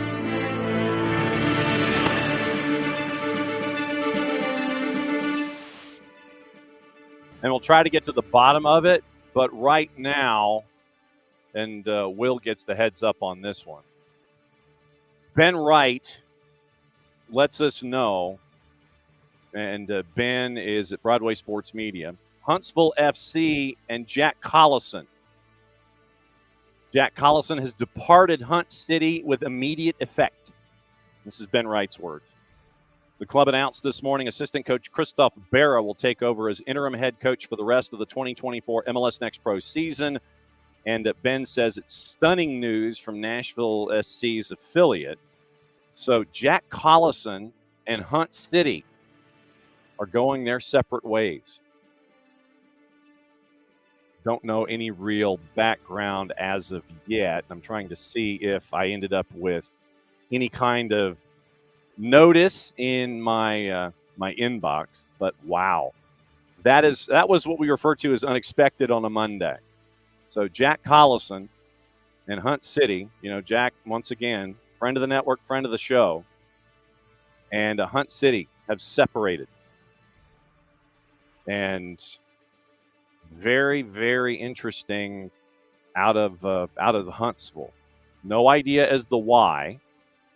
But when we know more, we will let you know more. Jack Collison and Hunt City have separated. Immediate effect. And I mean, right now with what Hunt City was doing in MLS Next Pro, and, we were up there for blast-off battle at the beginning of the season and all of that. But you look at standings would be nice. There we go. So standings in the Eastern Conference out of the blocks. Huntsville, 0-2-2 in their first four. They were 12th out of 15 in the Eastern Conference, only 2 points. And they, along with Crew 2 and Messi and Friends 2, they're the only teams in the East that had played 4 matches, but 2 points out of the blocks with 2 draws and 2 losses, 0-1-1 home and away. But yeah, Jack Collison out. Well, like I said, we don't know the particulars, but that is super quick. So we'll see what happens with Jack, but that is an absolute stunner involving Jack and Hunt City. So we'll keep an eye on that and see what's going on. But yeah, Jack Collison out at Huntsville City Football Club, and so Christoph Bear is going to be the interim for the remainder of the season. 4 matches in to a very long season, and so like I said, we don't know, but they're supposed to be according to Will Secor, there's supposed to be a press release coming out later, and that's why I was checking my email to see if Hunt City had in fact released anything officially official. But in checking all of my social medias and all of my emails, nothing official out of Hunt City yet. So we'll see what's up with when we get more info on this. We'll see, what we hear out of Huntsville in this particular situation, as I now have 98 tabs open on the desktop here. But yeah, that's a stunner. So I don't know if, like I said, I don't know what to take from this going forward. But yeah, departed. Jack has departed. This is how Ben has phrased it this way. Jack Collison has departed. So once again, we don't know if it's something on one end or the other. We do not know. We do not have that answer. But as Ben Wright from Broadway Sports Media says, departed. Jack Collison has departed Hunt City Football Club as head coach with immediate effect. The club has announced this morning. So let me see. Let me double check. And I know this is making for fantastic audio and radio and video here. Huntsville City. All right. So let's see if Hunt City has anything on the front page of their website. They do. Okay. So on the website, as of 9 minutes ago, standard sentence after the fact. Club would like to express its gratitude to Collison for his efforts to the team's development, wishes him the best in future endeavors. Appointed January 18th of 23. So he was there for almost 15 months and 32 matches, 9 wins, 14 losses, 9 draws. Berra, a seasoned professional, 560 appearances in Scotland and England's Premier League, wealth of experience to the role. So literally it is like one sentence and that's it. And then a sentence to follow. So that's where we are. Don't know a whole lot else, but Hunt City comes out with the official statement on the front page of the website. Jack Collison out as of 9 minutes ago on their website. So like I said, when we know more, we'll let you know more. But do not know as to why that has happened. But like I said, we'll keep an eye on that. Breaking news on a Tuesday here on the morning show. Okay, let's kind of take a tour and let you know what's going on the planet as we get you ready for what else is going on today. Champions League is they're going to go ahead despite terror threats, according to our friends at the Associated Press. And you try to read an article and you end up with a pop-up window. So that's a really good start. I don't want the pop-up window because I don't care. Nothing like, it's like all I want to do is read an article. That's all I want. I don't want much. I never ask for much. But of course, I'd like to go through, why is Madrid closing the roof? They asked for it, and I'm, so I don't know. I know that Madrid asked for it, and I know that was another thing. So we'll get into that in a bit. All right, so I'm trying to see where I saw and also when you close the roof, you're also keeping the sound in going up against Manchester City. So you got that going on as well. Spanish police raised security for that match. Okay, Sam Dean, James Ducker at the Telegraph. Arsenal, Manchester City, subject of an alleged terrorist threat from the Islamic State, according to UEFA on Tuesday. European football governing body said appropriate security arrangements, their words, in place for both matches kicking off at 3 o'clock this afternoon, 8 o'clock BST. Comes as the Spanish government launched an extensive security operation ahead of the meeting between City and Real Madrid following the supposed terror threats, alleged to have threatened an attack on all 4 venues for this week's quarterfinals, including the Emirates in London. Arsenal hosting Bayern Tuesday night at the same time of City in Madrid. Wednesday, PSG meet Barca in France. ATLUTD hosts Dortmund. The Metropolitan Police said a robust policing plan for the match. It had a robust policing plan for the match at the Emirates, and Deputy Assistant Commissioner Adi Adelakhan has a quote. All the matches plan to go ahead. UEFA says that they are aware of the alleged threats made toward the matches, closely liaising with authorities at the respective venues. All matches plan to go ahead as scheduled with the appropriate security arrangements in place. Spain's Interior Ministry has designed an operational deployment in which more than 2,000 national police agents, civil guard officers are involved, with additional backup from Madrid's municipal police force. Authorities in Madrid had a security meeting in response to the alleged threat. Supporters are supposed to be traveling. French Interior Minister Gerard Darmanin said security would be considerably reinforced for the Wednesday match. You had a Monday post circulated on social media. Arsenal spokesperson Man City declined to comment. So there you go. That's the short version of that particular thing. So John Murtaugh is going to be replaced by Dan Ashworth at Manchester United once the Newcastle United sporting director's spell of gardening leave finishes. Southampton director of football Jason Wilcox on course to be named technical director. So, and apparently, the overhaul, according to James Ducker at Manchester United, Murtaugh's going to leave this week as football director. Expected to be replaced by Ashworth, hoping to appoint Wilcox. Then there was also the other element in this, a part of the cleanup where apparently Sir Jim Ratcliffe wants to overhaul the culture, maximize resources. Finances are tight heading into the first transfer window, and he wants to provide the recruitment team with as much room to maneuver as possible. Transfer budget severely squeezed by financial fair play restrictions, and it is a two-tiered approach to analyzing business and operational costs. And I think that they were trimming corporate credit cards as well. So that was going to be looked at. I mean, literally, it seems like they are checking everything on a line item for Manchester United to figure out what they can do and what they can spend and how they can spend it and who can save money where. Since we weren't on yesterday, Tom Russo can cover his ears. Everton got a new point penalty, and apparently there's also something else in line next season that could impact. And so you've got teams that are right now looking at the relegation zone, wondering about this third discussion that is supposed to happen next year.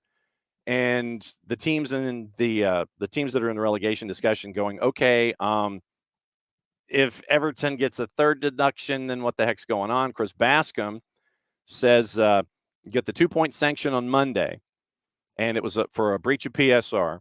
Going into the summer with another penalty after the Premier League confirmed unresolved issues in the club's latest disciplinary hearing.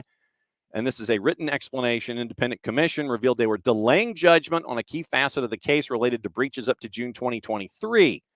Relates to interest payments on loans, which Everton insists are being paid for their new stadium at Bramley-Moore Dock. But the Premier League argues they've been used for day-to-day running of the club. Everton would be permitted to incur costs for such a major infrastructure project, but not to subsidize other things at the club. So, keeping an eye out on that, Everton is going to appeal. Hearing date for the next 2-point deduction arranged for May 24th at latest. Premier League season ends May 18th, raising the possibility of relegation being decided by an independent commission if Everton finishes in the bottom three by 1 or 2 points, only to get those points back. Man, my head hurts. So you have all of this going on. I think Nottingham Forest still has something else to discuss. But right now, that third group, the bottom of the Premier League, Crystal Palace at 30, Brentford 29, Everton 27, Forest at 25, out of the relegation zone on goal difference by 4. Luton in as the third team to be relegated. Burnley's at 19 points. Sheffield United is at 16 points.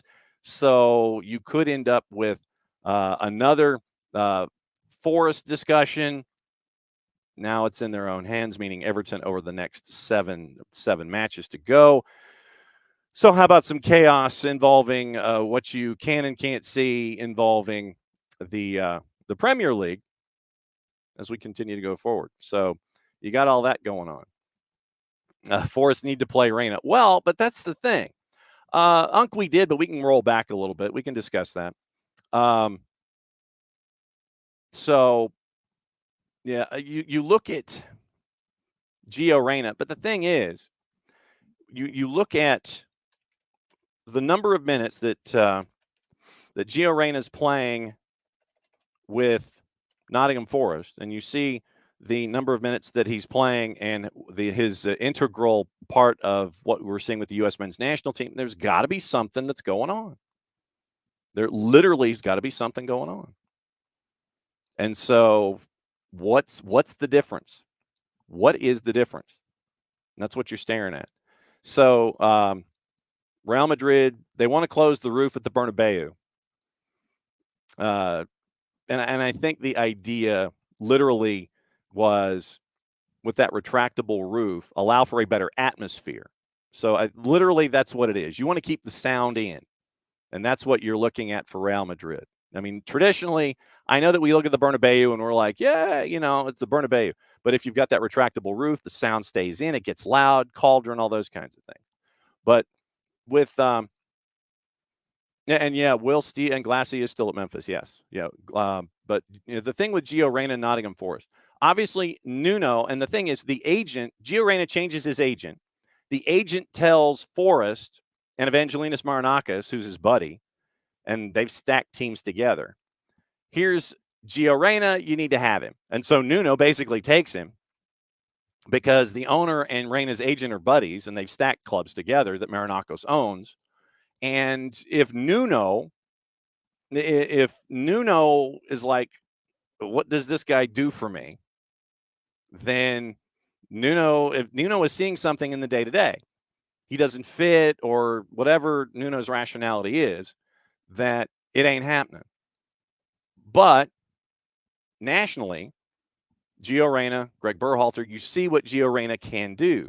But there's a disconnect here somewhere where Nuno ain't seeing what the agent and the owner are seeing when it comes to Gio Reyna. Literally, it took Gio Reyna to the 84th minute. He came in the first match in the Gold Cup semis. Came in at the half, played to the 84th minute, and at that moment, he had played more minutes for the U.S. men's national team than he had in his entirety with Nottingham Forest.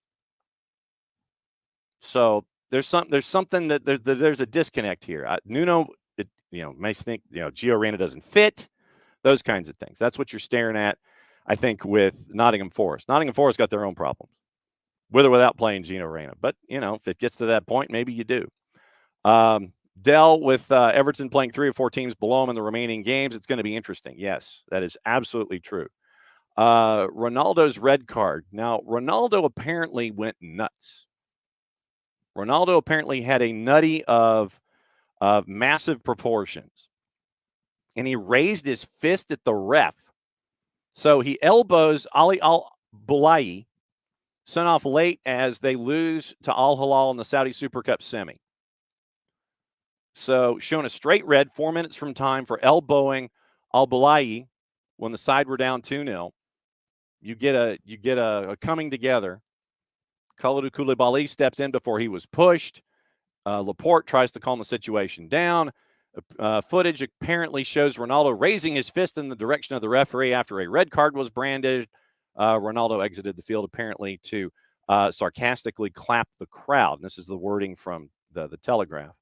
So Super Cup likely to prolong his wait for a trophy since the move. Al Nassr out of the Domestic Cup and the Asian Champions League, 12 points behind Al Hilal with 7 matches to go. So you got CR38 like raising elbows and allegedly raising fists at referees and things. So that doesn't seem to be going well for a CR38 over in Saudi Arabia. Unc, we discussed it, but we'll go back to it. The other injury that we didn't get the chance to talk about was Daniel Russo. And Daniel Russo had really been showing some improvements and just getting acclimated to stuff with the twos. And, you end up with his activity that we're seeing there, but apparently Daniel Russo, and this was announced back on Friday. This is, like I said, this is what happens when we're not on Monday. Two's announced that Daniel Russo sustained an ACL injury in his right knee, placed on the season-ending injury list, spent 4 years at Notre Dame, signed with the Twos just before Christmas, 135 minutes, 2 matches, got his first assist in the match against Carolina Core. So Daniel Russo will not be available for Steve Cook and the Twos for the rest of the season. I'm looking forward to seeing what we saw from Daniel Russo. But Jamal, out a couple of weeks. Derek Williams, out a couple of weeks.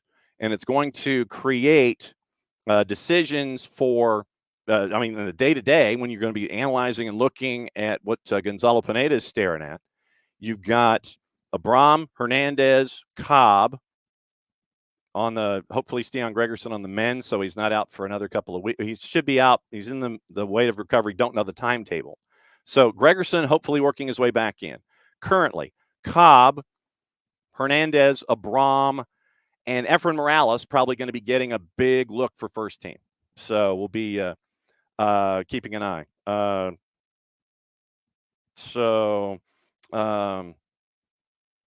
Sorry, I'm handling our surprise guest. So we'll see. She can hop in here really quickly. So you've got that going on with. So let me see if I can. So I'm going to try and do like 9 things at once here. Let's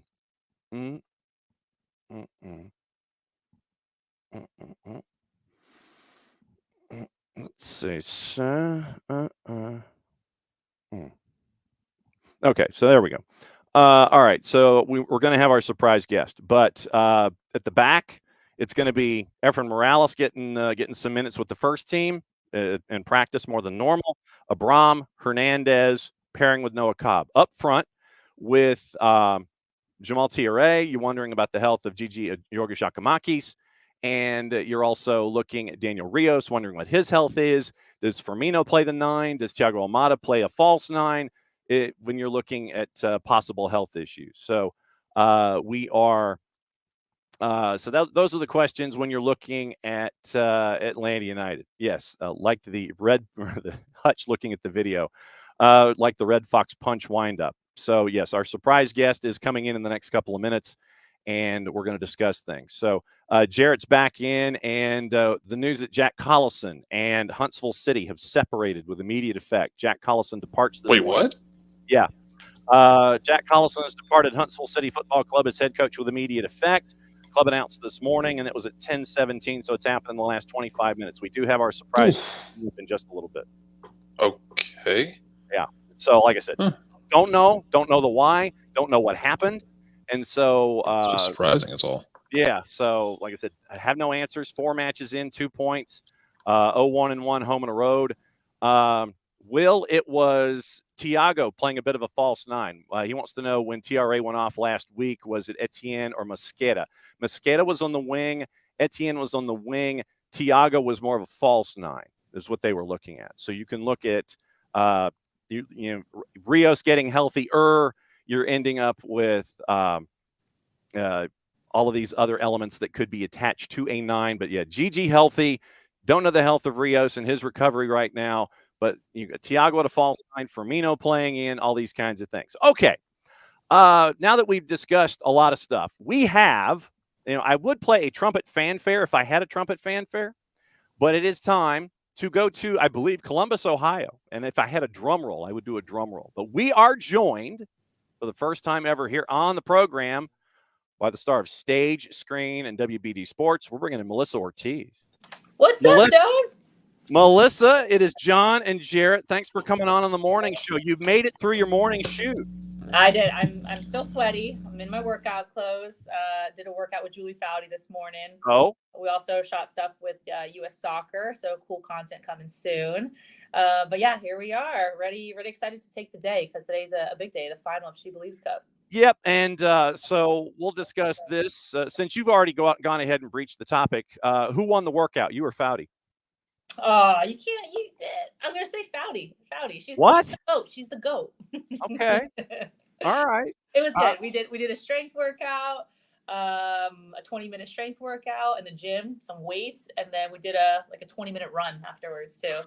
Yeah, it's amazing. It's funny because like the first time I started working out with her, like in one of our first like Warner Brother broadcasting trips, we actually went to an Orange Theory class, and I'm right next to her on the treadmill, and it like I don't know, like little Melly popped in my head, and I'm like, holy shit, like I'm running next to Julie Foudy, and I'm like, there's no way I could lose to her. Well, and so since we have no video evidence of you losing in the workout to Julie Foudy, if there's no video, it didn't happen, right? That's true. That's true. But hopefully you'll see some video. You'll see it. Okay, and we'll talk about She Believes, and we'll talk about a little show that you're hosting as well. Yes, proper hydration is also good. We believe in proper hydration when we're doing the segments here in the morning. Coffee is the hydration. Always. Yes, and I have a coffee company, so we gotta hydrate well. Well, and I mean, since you brought it up, we'll go ahead and say it right here. Our opening kickoff, ding, brought to us by our friends at Kickoff Coffee and kickoffcoffeeco.com. Love it. Thank you. So there's always the circular stuff here. But we do want to talk about this show that you're hosting because we have seen the video of Melissa hosting a show on Max and on True about U.S. soccer stories. Great, really cool idea that I want to get into. But let's talk She Believes. Okay. And now that you've had a couple days, and this is what I ask most of our authority figures when they come in, you've had a couple days to digest what happened in the matches on the weekend. Now that you've had a couple days to kind of let it sink in, what are your thoughts? And is there anything that's lingered in your brain ever since you've stepped away from those first two matches this past weekend? I think, I don't think you could talk about the performance of the U.S. without acknowledging the fact that they really came together after fumbling that goal. They were conceded on in the first 30 seconds by Japan in the first game. So when you're in a packed stadium with 50,000 fans, it went dead silent in there in 30 seconds after kickoff. And, they were losing 1-0. And we got to speak to some of the players yesterday. And one of the things that really stuck out to me was we asked them, what was it like? You get conceded on in the first 30 seconds of that match. And they were all on the same page. Like, we were at least like grateful it happened in the first 30 seconds because Jenna Neiswanger said then that meant that we had 89 minutes and 30 seconds to come back. So it's better to get conceded on early than later on in the match. And even Tierna Davidson went on to say that she felt like the team didn't panic. They felt a sense of calmness, and they were just like, we got this, like, it's okay, and that's a lot to, especially coming from a player like Jenna, who is fairly new to the U.S. women's national team on a more consistent basis. I know Tierna has been in and out, but she came back from injury last year, and it's just great to see their presence, their confidence, given the fact that they're not, the long vets on this team. That's one of the things that stuck out to me, because the way that they were able to come back against Japan, that played a really good match afterwards. I think Lindsey Horan just keeps shining and just proving that she's the captain and the leader of this team. I believe it's 3 goals in 4 matches, and those 3 goals are game winners. And she comes in clutch at the times that the team needs someone to come in clutch. So that's my takeaway from the U.S. and I loved seeing Mallory Swanson back. I was excited. I was so excited for that. And I know she didn't score, but you could see just with her movement, her presence, her vision.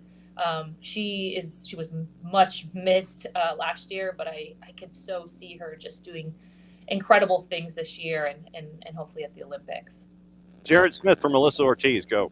I kind of want to build off what you're talking about with the U.S. team, especially after the World Cup and then conceding in those first 30 seconds. It is a younger team. How tough is it to build that kind of mental fortitude to be able to handle those tough moments when you're young and you might not be used to getting punched in the face as consistently? I love that question, because it's actually a question I've asked some of the players too in our more private or individual pressers. And for these young players, they go into an environment, and this environment is already established to be winners. And I think that over the course of time, through the transition of coaches, transition of environment, players, maybe perhaps there was a short lapse, especially last year during the Olympics. Like I'm sorry, during the Women's World Cup, it was a complicated time. But as of recent, and like we talked to even Jenna about this, Sam Coffey about this, and they both are like, being with these players on this team really just like imprints in us that we are here to win. And the one word that they all keep saying too is resilience. And it's the resilience that you saw from the team in the Gold Cup just last month, where they beat Canada on PKs. They were down, and then they went on to beat Brazil in the final, and Lindsey Horan scored that game winner. And again, like against the first game of the She Believes Cup game against Japan, it's the resilience showed again. They're down one, and they came back to win it. And so I just think that for these younger players, I know it's a young mix, something that maybe we're not really used to seeing on this U.S. women's national team. The other day, Julie Ertz was with us on our broadcasting crew, and she said, when I got into the team, I was kind of like one of the only young ones in. I was like, the rookie coming in, and it was a hard transition because like you're dealing with all of these like vets and legends at the same time. And she's like, it was definitely harder, but now you're having this whole onboarding process that Twyla Kilgore and the U.S. soccer staff are doing for these young players, so that it makes it more, how do you say, like, it's not as shocking for you as a young player to all of a sudden get in on this U.S. women's national team squad. I will not say it's easier for them, but it's almost like they are trying to set them up for success, giving them that onboarding process and everything in the toolbox so that in the moment that they get on that pitch to help the team win, they're ready for it. And that's what I've loved learning about the process of this U.S. women's national team, and specifically, the players that got called into this camp and that are also playing in the She Believes Cup. Well, and you were running into a situation with the women's national team where you had the veterans and the veterans and the veterans, and the world was catching up because, Mother Nature and Father Time are the only two folks that are undefeated. Mm-hmm. And you got all these older players, and everyone's wondering, okay, when are we transitioning to the younger players? And you're in that catch-22 of, well, we need to win this competition, so we're going to rely on our older players. The younger players don't get that chance. Now you're starting to get that transition where you do have Alex Morgan, but she's playing a different role, and she's there to help guide things along with this wave of younger players that are there now for the women's national team.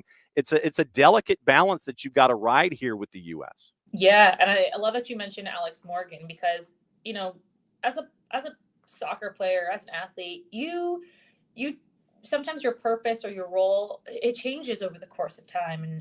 And being she's one of the vets on this team, we asked Twyla how has she seen, Alex Morgan in her role, especially, this last month or so from Gold Cup to now. And she's like, she has proven herself time and time again, like why she's on this team, her leadership, both on and off the pitch. But we've always known Alex Morgan as the goal scorer, right? And maybe that's why a lot of the press is saying like, okay, Alex Morgan. But actually Alex Morgan is doing the most work right now defensively. And that is one of the reasons why they won the Gold Cup, is because her presence was the defensive work that she showed. And likewise the other night against Japan, the other day against Japan. So I think, moving forward, it's just, as you continue to grow, especially in a team that's so young now, it's now up to her to just be that player that the young ones can lean on. She's going to show and keep on paving the road for, the other young ones to come in and make a mark, whether it's Jaden Shaw, who I know either is in the 7-11 or in the 10 like the other day. It's finding that solid 9, to fulfill potentially Alex's role at some point. But for now, I think defensively, Alex has really shown some great work rate, specifically defensively and in her hold-up play. Jarrett, for Melissa Ortiz, another handful of minutes. Go. So one of the things I actually wanted to ask you about is in relation to the semifinals. We saw Brazil against Canada, and we know some of the bigger stars for Brazil are reaching the end of their time with the national team. I want to ask about the rest of CONMEBOL, though, because the history in Colombia and the growth of the game there, the growth of the game in Argentina on the women's side. How much of an opportunity is this for the other countries in CONMEBOL to kind of fill some of that gap that Brazil might leave open? Yeah, I love that question because, and John, you mentioned it too a little bit just about the U.S. and how like other countries are catching up to the U.S. women's national team, and we saw it in the Women's World Cup over the summer. And I think the potential for growth out of CONMEBOL is going to be absolutely insane, and we already see it from the youth teams up. Colombia was runner-up in, I believe it was the U17 Women's World Cup. Was it last year, the year before? And then they did really well in the U20 Women's World Cup. They just qualified last week to the U17 Women's World Cup, where they were second. They were runner-up to Brazil, but it wasn't by much. And I think it was always focused just on Brazil usually when we spoke about CONMEBOL, but now we're seeing obviously Colombia coming off an incredible Women's World Cup, the best performance ever in our history. We're seeing part of our Colombian national team players, young players like Linda Caicedo play at Real Madrid, Ana Maria Guzman plays at Bayern Munich. We're going to continue to see some of these young players get signed to big clubs. Now we're seeing Lacey Santos, who plays right now at Atletico de Madrid. She just got signed to the Washington Spirit. She'll be joining the team in August. Alexa Barr right now plays for Racing Louisville. So Mayra Ramirez is now playing at Chelsea. Like, it could go on and on because the excitement that it gives me, given the fact that all these players are playing at big clubs now. So if I speak about Colombia and the potential that we as a team or as a country, and I say we because of course I represented the country for so many years, mm-hmm. it's so incredible to witness it. And then Argentina, like you mentioned, has some really great players, I think, coming in formation. Chile, they went off the grid a little bit after having a good run after qualifying to the Olympics. But now I think they're going to, it part of like their whole governmental system and backing and support of women's soccer and the growth. I think we're going to see more out of there as well. Likewise, Venezuela. So, yeah, I think out of CONMEBOL, like we've seen in other confederations, we're going to see a big growth of women's football out of these teams, and I'm so pumped. Like this is like a dream that I've always wanted to happen. Well, and another one, and this is where we transition into that whole hosting thing with the TV show that is now out. U.S. Soccer Stories, first edition's came out this past weekend on True and Max. You got to catch up with Naomi Girma and do a really cool story on the extended national teams. For those who haven't had the chance to look at U.S. Soccer Stories, break it down for us, hit the promo button, and let everybody know what's going on, because to be able to spend some time and build out some stories, a very, very cool experience, and you're at the front of the spear. Yeah, I'm so honored and blessed to host this show. It's going to air every Friday of this month of April at 7 p.m. So we're on prime time on True TV. And then likewise, I believe in June, we're going to do again Fridays. And I have to give major credit to the producers behind this. A lot of work goes into producing this type of content. And the stories that we're about to capture, I think, is everything that a U.S. soccer fan wants to learn about the crest that they're supporting day in and day out. And it's not just about the U.S. women's national team, not just about the U.S. men's national team. We love them. We know it. But it's also highlighting the stories of the extended national teams. And that can include, from beach soccer to the other ones or the athletes that have cerebral palsy. And I feel like we are serving our purpose in highlighting all of the extended national teams, youth national teams, and of course the men's and women's national teams, and telling the stories behind the athletes that play for the team. So, we get into what does the day in the life look like for them? What are some up and downs look like? The challenges that they've had to go through, whether it's a loss of a family member to having a baby to you name it, injuries, etc. So to tell these stories and show the behind the scenes of these U.S. soccer athletes, it's honestly like really great, but also I just think beneficial for the growth of soccer as well. And then from my perspective, like when it was offered to me, it's a dream come true. I've always wanted to host a show, but also I'm like, it's about U.S. soccer, and I'm a Latina, and I played for Colombia, but I was born in the USA. I just think life for me has come full circle, and I'm so grateful to be like the voice of this, and to open up this pathway, especially for the Latinas that look up to me in this whole football world. So yeah, it's exciting.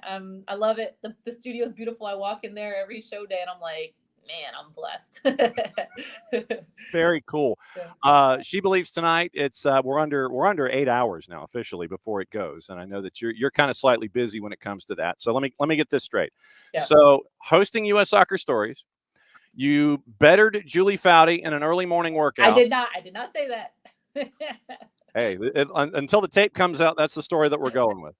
And, yes. So host of U.S. Soccer Stories on True, and it rolls to Max. She Believes tonight conquered Julie Foudy in a workout, and now golden ticket holder status here on SDH. That means that you can basically text me on my phone during the morning show, hey, I have something to get off my chest. Let me in, and you can bang on the door anytime and let everybody know what's on your mind. Melissa, thanks for joining us from Columbus, Ohio. Getting ready for She Believes tonight, U.S. and Canada. Thanks for hanging out. Thank you, guys. Thanks for having me. Have a little coffee cheers. Enjoy your coffee. Kick off coffee, too. Yes, see, there you go. Ever the boss. She understands. So I guess, let me see. Wait, let me find it real quick. There we go. There's your QR code. Get that kickoff coffee. We donate to soccer foundations around the world with each cup that you drink. So there you go. So that's the QR code. Go for it, Melissa. Have a great broadcast. Everything. We'll catch up with you soon. All right. Thank you. So there goes Melissa, and Melissa got to hang out with us. She literally crashed the party this morning. So there you go. So it was fun. Literally catching up with Melissa from a hotel in Columbus, Ohio. Hey, you do what you got to do. You try and make things work as much as you can. Also, Julie Foudy might come after you now, and I can't protect you. I said until the tape comes out. These joints are not built to protect people anymore. You're on your own. Yes. So, Godspeed. Good luck. Yep. Yes. So pick out a nice pine box for you. Yes, of course. Before we go, we got to do gossip, rumor, and innuendo, what to watch and where to watch it. Let's see. So once again, U.S. Soccer Stories, follow that on True, and then it rolls over to Max and all of the platforms over at Warner Brothers and WBD Sports. Jarrett, did you see where the Monterrey coach, the assistant coach for Monterrey, he had a bit of an issue with Lionel Messi? I don't know if you heard this one or not. I heard about it. I didn't hear all the details on it. Okay. I heard the general roundaboutness of it. And I know that Tata Martino did not address it. He was asked about it post-game Saturday night. Yeah. And he basically no commented through it. Yeah. So here's what went down. Eventually, to update the story to this morning, Monterrey assistant coach Nico Sanchez issued an apology after audio leaked of him calling Lionel Messi a dwarf and saying Messi had the face of the devil. And this is after yeah, so Monterrey was down 1-0. Okay. You get a red card to David Ruiz, two yellows in 4 minutes. They go a man down. They're up 1-0. They lose 2-1. So before the match, Monterrey head coach Fernando Ortiz said he was concerned about Miami receiving preferential treatment from the game's officials due to the Argentinian celebrity status. Everything that surrounds Messi can lead to sporting and non-sporting decisions. I'm concerned about the environment. Football is business. Business does not go the way of Monterrey. So Messi came back for the 2-2 draw. So USA Today reported after the first leg in Miami, confrontation involving Messi, Jordi Alba, Luis Suarez, Tata Martino in a mixed zone outside the visitors' locker room.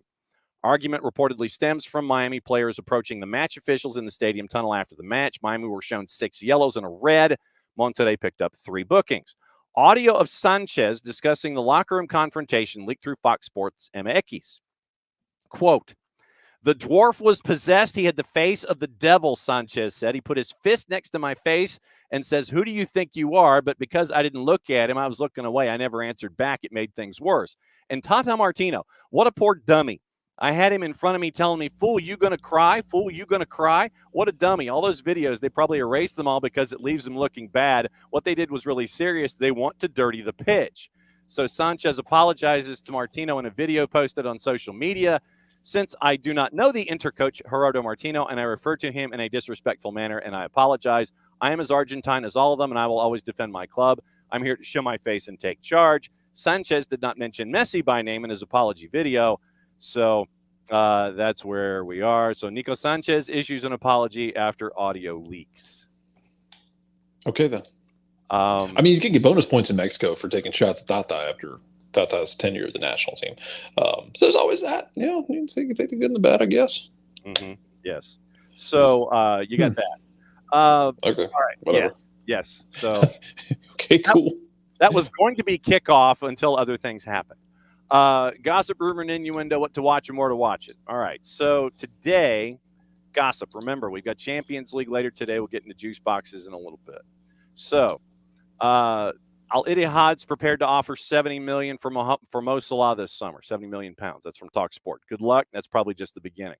Chelsea want to secure a £43 million deal for Bilbao's forward Nico Williams before the transfer window opens. Manchester City have agreed to terms with West Ham over Lucas Paquetá before a summer move.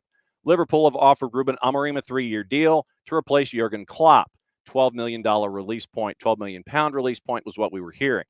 West Ham, Liverpool, Spurs, AC Milan want to Tosin Adarabioyo, who's out of contract in the summer. Liverpool, Newcastle, AC Milan considering a move for Crescencio Somerville from Leeds. Chelsea not interested in Atletico Paranaense keeper Bento, but Inter Milan are set to face competition from other Premier League clubs. Dortmund interested in PSV Eindhoven's Belgian winger Johan Bakayoko, who's also a target for Burnley and Brentford. Everton's Jared Branthwaite says he's blocking out the noise about future interest from Manchester United, Real Madrid. PSG have not given up on signing Barcelona's Gavi in the summer, despite his €1 billion release clause. Lazio's Felipe Anderson, close to agreeing to a deal to join Juve as a free agent at the end of the year. Real Betis' Manuel Pellegrini has not yet met with Roma about taking over as coach. Recently visited Rome on a family holiday. Now, gossip, rumor, and innuendo, what to watch and where to watch it. All right, so soccer on the TVs today. Yes, we do have Champions League. So we'll find out if the matches are simultaneous or not. Bein and Bein en Español, Copa Libertadores triple header, 6, 8, and 10.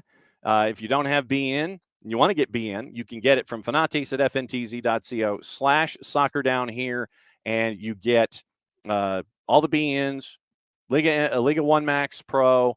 You get CDO for the fans, Say, Nuestra Tele, all of them. You get all that stuff, and you can continue your true degenerate nature of watching everything from around the planet. CBS has Women's Euro. CBS has Arsenal and Bayern Munich at 3. CBS Sports Network, Euro 2025 qualifying, Sweden and France at 1. Charleston and Louisville on CBS Sports Network at 7. Championship on the Deuce at 3, Leeds and Sunderland. The CONCACAF Champions Hemispheric Extravaganza doubleheader tonight. Tigres, Crew, America, New England is the late one. She Believes Cup's on TBS at 7. Among other places, Deportes has the simulcast of the championship. Deportes also has the Honduran Liga Nacional at 9. Our friends from Motagua are on the air against Real España. 2 to NA, America and New England. Unimas has Real Madrid, Manchester City at 3. She Believes is on Universo at 7. ESPN Plus has the championship simulcast. Third place match on Max at 4. Canada, USA and Canada on Max at 7 o'clock. Paramount Plus, Germany, Iceland at 1 in Women's Euro 2025 qualifying. They've also got both Champions League matches simultaneous. Peacock has She Believes. VIX has CONCACAF Champions Cup and the doubleheader on UEFA Champions League. Jared Smith, last thoughts before we go. Same thing that Dell would have been talking about is CBS tonight, Battery Low City. We don't talk enough about the raw hatred and rivalries that USL features because careful, they have some insane rivalries. I know I'm trying to being silenced by the anti-USL contingency. USL has some true hatred rivalries. Yes. And some of them have carried over to MLS. Like, we don't talk enough about like how much Nashville and St. Louis might try and bludgeon each other in the face, or Cincinnati and all of them. Some of those old school clubs don't like each other. So enjoy this tonight, Battery and Lou City. Yes, CBS Sports Network. You can catch up with that. Tomorrow, once again, later this afternoon, 5:30, 7:30, East Jackson and Winder Barrow on the live platform over at soccerdownhere.mixlr.com. And then tomorrow, Tyler Pilgrim, 9:15, Dylan Butler, the busiest man of the Northeast, at 10. And then we've got McIntosh, and we have Druid Hills, 7:45 kick, just the boys on the network as well. Soccer again on Thursday with St. Pius and Decatur, hopefully, and then we'll have soccer on Friday as well, last day of the regular season. Guests all week long. Jarrett, since you are here and made it to the end, go ahead and send us home. Mucho placio. What he said, back in 22 hours or a little less. End of the show. That means I get to do this.